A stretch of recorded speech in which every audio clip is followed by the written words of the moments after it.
Date തെറ്റി. പരിശോധിച്ചപ്പോൾ പോസിറ്റീവാണ്. ഇവർ വിശ്വസിച്ചില്ല, അത് തെറ്റിയതായിരിക്കും. അങ്ങനെ സ്കാൻ ചെയ്ത് കുട്ടിയുടെ കണ്ണും മൂക്കും കയ്യും കാലും ഒക്കെ നേഴ്സ് കാണിച്ചു കൊടുത്തപ്പോൾ അവള് വീണ്ടും ചോദിച്ചു, ഇതിന്റെ വയറ് തന്നെയാണോ?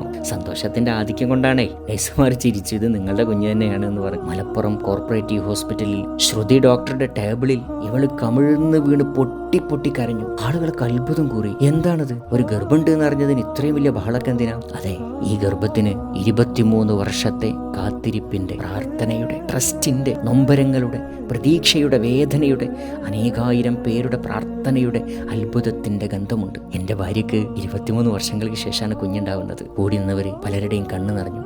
ഡോക്ടേഴ്സ് പോലും അത്ഭുതപ്പെട്ടു. അങ്ങനെ ഇവളുടെ വീട്ടിലെല്ലാവരെയും വിളിച്ചു വരുത്തി ആ രഹസ്യം വെളിപ്പെടുത്തുകയാണ്. അവിടെ കൂട്ടക്കരച്ചിലായിരുന്നു. 2 ആഴ്ച ഇവൾക്ക് ഉറക്കം തന്നെ ഇല്ല. ഭർത്താവിനോട് ചേർന്ന് കിടന്ന് ഇവളുടെ കണ്ണുനീർ ഉതിരാൻ തുടങ്ങി. സന്തോഷം കൂടിയാലും മനുഷ്യൻ വല്ലാതെ കരയും. അല്ലാ എന്ന് കേൾക്കുന്ന സമയത്ത് ആ ശുക്രന്റെ നന്ദിയുടെ കരച്ചിൽ ഇവളിൽ നിന്ന് വരാൻ തുടങ്ങി.